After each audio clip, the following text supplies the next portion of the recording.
Hello friends, welcome to the Quantum Mechanics Physics lecture series. Today we will take lecture number 8 on the photon interaction with matter. Mainly in our previous lectures we have studied different processes by which a photon interacts with the matter or materials. Here I have described again the three chief or main processes by which photon loses its energy to the atom or materials. The first is photoelectric effect, प्रकाश विद्युत प्रभाव। इसमें क्या होता है, हमने देखा कि एक फोटोन किसी इलेक्ट्रॉन के एटम के किसी एक इलेक्ट्रॉन से इंटरेक्ट करके और वो इलेक्ट्रॉन उस फोटोन की पूरी energy, complete energy of the photon is get absorb by the single electron in this process and उसके बाद में इलेक्ट्रॉन फ्री हो जाता है, वैक्यूम में आ जाता है और ये फोटोइलेक्ट्रिक इफेक्ट कहलाता है। In the Compton effect, a photon interacts with the electron and transfers it to the part of its kinetic energy. Complete energy नहीं देता, फोटोन केवल इसकी पार्ट ऑफ एनर्जी देता है और इसके बाद एक स्कैटर्ड आपके पास फोटोन मिलता है और स्कैटर्ड इलेक्ट्रॉन मिलता है। यह है कॉम्पटन इफेक्ट। और तीसरी प्रोसेस जो हमने पढ़ी वो पढ़ी pair production. In this pair production a photon in the presence of nucleus dissociate itself into the material particles like is electron and positrons। तो इसमें फोटोन जो है वो खुद डिसोसिएट होकर, खुद खत्म होकर मटेरियल पार्टिकल्स पैदा करता है और ये पेयर में करता है। इलेक्ट्रॉन और पॉजिट्रॉन के हमेशा एक पेयर के रूप में ये डिसोसिएशन होता है, इसलिए इसको बोलते हैं पेयर प्रोडक्शन। तो ये डिफरेंट प्रोसेसेस है जिससे कि कोई एक गामा रे या एक्सरे मैटर के साथ में अपनी एनर्जी को डिसिपेट करती है, अपनी एनर्जी लूज करती है। तो आज हम यही देखेंगे, हमारे लेक्चर का टॉपिक है फोटोन इंटरेक्शन विद मैटर। लेकिन कौन सी एनर्जी रीजन में कौन सा फोटोन इंटरेक्ट करेगा और इन तीनों प्रोसेसेस में होने की सबसे अधिक प्रोबेबिलिटी किसकी है, which process is more probable in occurrence, ये किस पर डिपेंड करता है और इसके पीछे क्या क्या कारण है उस पर अपन चर्चा करते हैं। आज हम यहां पर ये नोट करें कि we are only going to discuss qualitatively. ये जो पार्ट है ये मेनली न्यूक्लियर फिजिक्स में डील किया जाता है।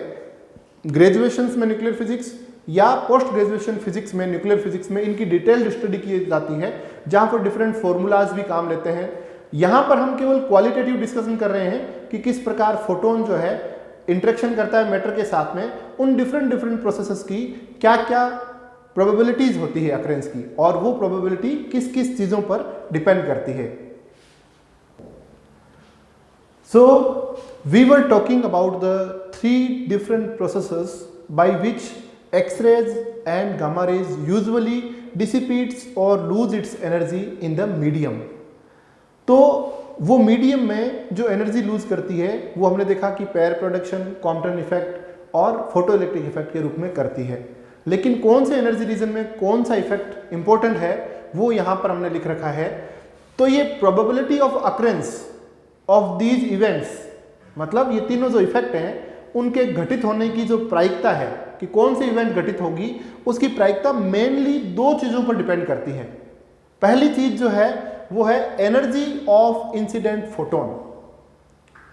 किस पर डिपेंड करती है? इंसिडेंट फोटोन की जो एनर्जी है उस पर डिपेंड करती है कि कौन सी इवेंट ज्यादा प्रोबेबल होगी या कम प्रोबेबल होगी। And the second important thing is Z number of the nucleus. Nucleus का एटॉमिक नंबर कितना है इस पर डिपेंड करती है कि प्रोबेबिलिटी फोटोइलेक्ट्रिक इफेक्ट की ज्यादा होगी, कॉम्पटन की या पेयर प्रोडक्शन इफेक्ट की ज्यादा होगी। अब इन दोनों पर डिपेंडेंस को हमने यहां पर कुछ पॉइंट्स बना के लिख रखा है। तो देखिए ये है कि एट लो फोटोन एनर्जी, यदि फोटोन की एनर्जी कम है तब फोटोइलेक्ट्रिक इफेक्ट जो है वो डोमिनेट करता है। किससे डोमिनेट करता है? कॉम्पटन इफेक्ट से।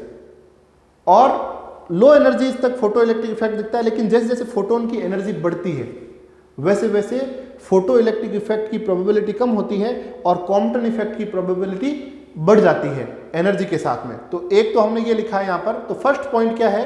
Eight low photon energy the photoelectric effect is chief और main process of energy loose.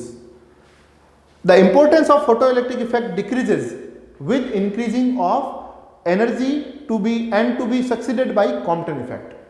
जैसे जैसे एनर्जी बढ़ाएंगे वैसे वैसे फोटोइलेक्ट्रिक इफेक्ट कम होकर कॉम्पटन इफेक्ट बढ़ जाएगा। सेकेंड थिंग है कि ये जेड नंबर पर डिपेंड करती है। जो भी हमने एटम बढ़ाया यहाँ पर, उस न्यूक्लियस का जेड नंबर कितना है उस पर डिपेंड करती है। यदि जेड नंबर बहुत ज़्यादा होता है तो फोटो इलेक्ट्रिक इफेक्ट के होने की प्रायिकता बढ़ जाती है।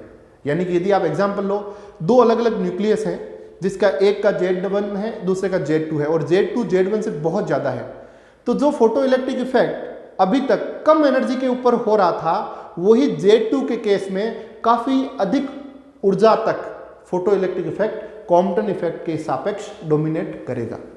तो ये दूसरी वाली लाइन हमारा इंपॉर्टेंट एस्पेक्ट ये है कि the greater the atomic number of absorber the higher the energy at which photo electric effect remains significant. और ये हमने देखा कि किस तरह से एनर्जी के ऊपर और जेड नंबर के ऊपर डिपेंड करता है। तीसरी प्रोबेबिलिटी बची पेयर प्रोडक्शन की। हमें पता है कि जो पेयर प्रोडक्शन का इफेक्ट है उसमें दो मटेरियल पार्टिकल्स बनते हैं, एक इलेक्ट्रॉन और दूसरा फोटोन, और उन दोनों का रेस्ट मास जो है वो कितना है 0.511 मेगा इलेक्ट्रॉन वोल्ट। तो केवल जो मिनिमम एनर्जी फोटोन की होनी चाहिए जो इन दोनों मटेरियल पार्टिकल्स को केवल क्या कर दे, प्रोड्यूस कर दे, उसकी एनर्जी इन दोनों के रेस्ट मास एनर्जी के सम के बराबर तो होनी ही चाहिए। तो इन दोनों का जो रेस्ट मास का सम आता है वो आता है 1.02 मेगा इलेक्ट्रॉन वोल्ट। इसका मतलब है 1.02 मेगा इलेक्ट्रॉन वोल्ट से नीचे कोई फोटोन पेयर प्रोडक्शन नहीं दिखाएगा, इसके ऊपर ही पेयर प्रोडक्शन की प्रोबेबिलिटी शुरू होगी। तो यहां पर देखा हमने कि pair production starts from 1.02 mega electron volt photon energy and become more probable, और ज्यादा प्रोबेबल दिखाई देगा कब कब, as we increase the energy of the incident photon as well as increase in the atomic number of the nucleus. तो ये probability का मोटा मोटा क्वालिटेटिव डिस्कशन है कि कौन सी फिनोमिना कब डोमिनेट करती है। तो इसको मैंने यहां पर आपके लिए लिख दिया है, तो आप इसको चाहें तो उतार सकते हैं। अभी हम एक फिगर की सहायता से देखते हैं कि लो जेड नंबर के लिए और हाई जेड नंबर के लिए ये डिफरेंट प्रोसेसेस जो है कैसी रिलेटिव प्रोबेबिलिटीज को दिखाती है। तो अब हमने यहां पर जो प्रोबेबिलिटीज की बात की उसको एक फिगर के रूप में समझा रखा है। सबसे पहले देखते हैं कि ये जो ग्राफ हमने बना रखा है इसकी एक्सेस क्या क्या है। तो इसकी जो वाई एक्सिस है वहां पर हमने रिलेटिव प्रोबेबिलिटी को लिया है। तो ये जो यहां पर रिलेटिव प्रोबेबिलिटी 0 और यहां मैक्सिमम यानी कि 1 हमने माना है कि मेन जो 3 प्रोसेसेस हैं वो पेयर प्रोडक्शन, कॉम्पटन इफेक्ट और फोटो इलेक्ट्रिक इफेक्ट है। इसलिए तीनों का जो सम है फोटोन के इंटरेक्शन की वजह से वो 1 होना चाहिए। तो मैक्सिमम प्रोबेबिलिटी 1, मिनिमम प्रोबेबिलिटी 0। ये तो है आपकी वाई एक्सिस। एक्स एक्सिस के ऊपर हमने एनर्जी ली है। एनर्जी लॉगरिथम स्केल के रूप में यूज ली गई है। यहाँ पर 0, यहाँ पर 0.01, यहाँ पर 0.1, यहाँ पर 1, यहाँ पर 10 और यहाँ पर 100, और ये जो रेंज है और ये जो यूनिट है वो MeV में ली गई है, मेगा इलेक्ट्रॉन वोल्ट में। ये जो पहला ग्राफ हमने ड्रॉ कर रखा है वो कर रखा है कार्बन न्यूक्लियस के लिए, जिसका जेड नंबर जो है वो 6 होता है। ठीक इसी प्रकार से दूसरा जो ग्राफ है उसमें भी वाई एक्सिस जो है वो रिलेटिव प्रोबेबिलिटी को बता रही है और एक्स एक्सिस जो है वो इंसिडेंट फोटोन की एनर्जी को बता रही है और ये मेगा इलेक्ट्रॉन वोल्ट में है। जेड जो लेड, दूसरा फिगर जो है वो लेड के लिए है, जेड इक्वल टू 82। यानी एक तो हमने कंपेयर किया है लाइटर न्यूक्लियस को और एक हैवी न्यूक्लियस को। तो इनका कंपैरिजन देखते हैं और क्या है। तो देखिए जो यहाँ पर कंटिन्यूअस लाइन बना रखी है वो फोटो इलेक्ट्रिक इफेक्ट को रिप्रेजेंट कर रही है और इस एनर्जी रीजन में पेयर प्रोडक्शन को रिप्रेजेंट कर रही है, और जो डॉटेड लाइन है वो कॉम्पटन स्कैटरिंग को प्रेजेंट कर रही है। दोनों फिगर में ये सेम है। अब हम बात करते हैं कि जो पिछले भी हमने बात की कि इनकी प्रोबेबिलिटी या इनकी अकरेंस की जो संभावनाएं हैं वो जेड नंबर के ऊपर डिपेंड करती है और साथ ही साथ इंसिडेंट फोटोन की जो एनर्जी है उस पर भी डिपेंड करती है। देखते हैं कैसे। अब देखिए आप, for the lighter nuclei which is carbon nuclei, तो इसके लिए 0.1 मेगा इलेक्ट्रॉन वोल्ट पर फोटो इलेक्ट्रिक इफेक्ट जो पहले लो एनर्जी के लिए 1 था, वो एकदम से ही कम होके क्या हो गया, 0 हो गया। यानी इस लो जेड एलिमेंट के लिए फोटो इलेक्ट्रिक इफेक्ट की संभावनाएं 0.1 मेगा इलेक्ट्रॉन वोल्ट के बाद बहुत कम हो जाती हैं, लगभग शून्य।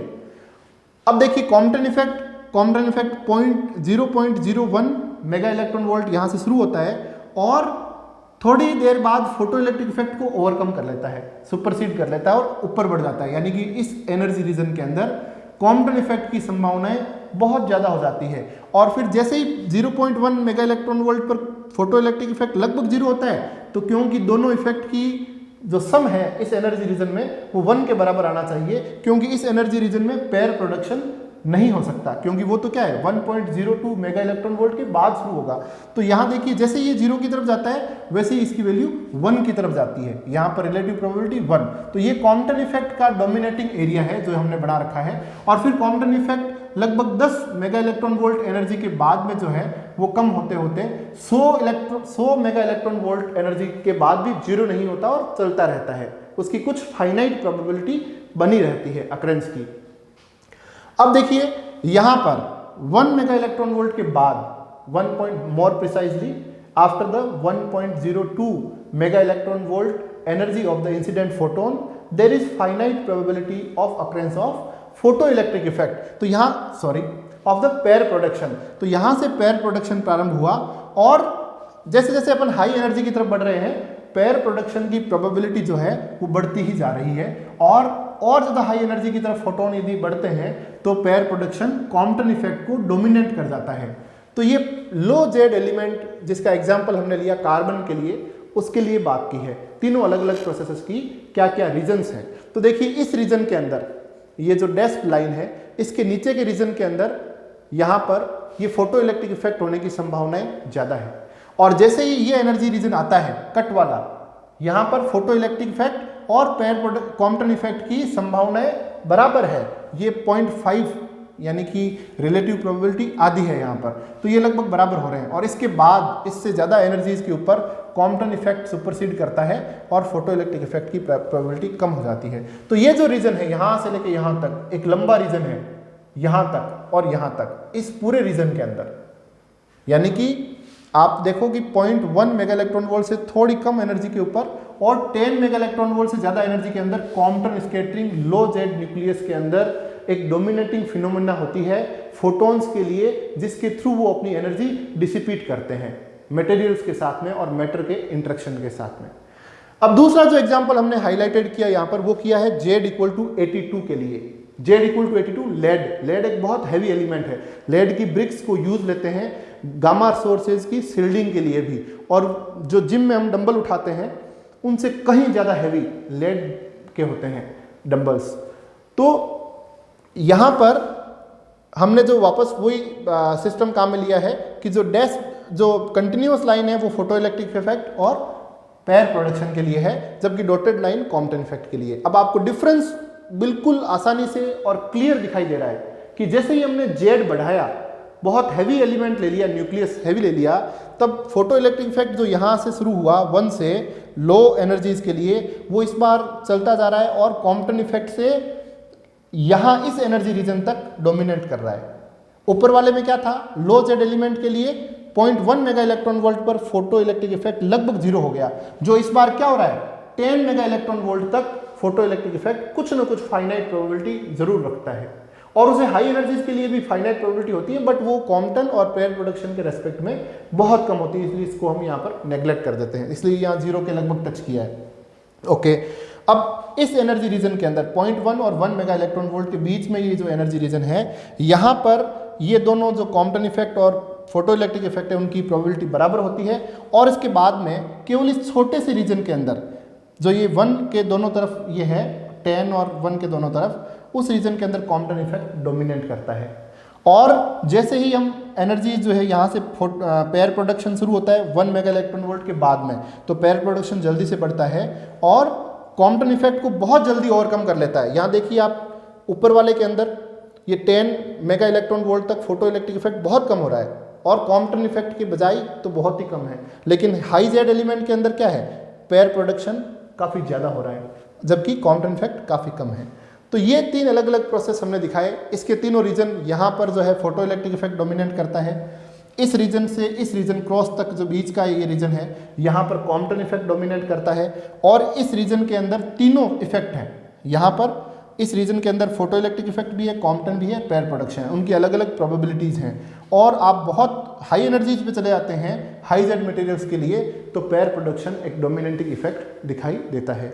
तो ये हमने बात किया कि 2 अलग अलग एलिमेंट्स लेकर कि एक लो जेड एलिमेंट, एक हाई जेड एलिमेंट, और उनकी एनर्जीज का वेरिएशन कराया जो इंसिडेंट फोटोन की है, और फिर उसके बाद में इन तीनों इफेक्ट की हमने अलग अलग बात की।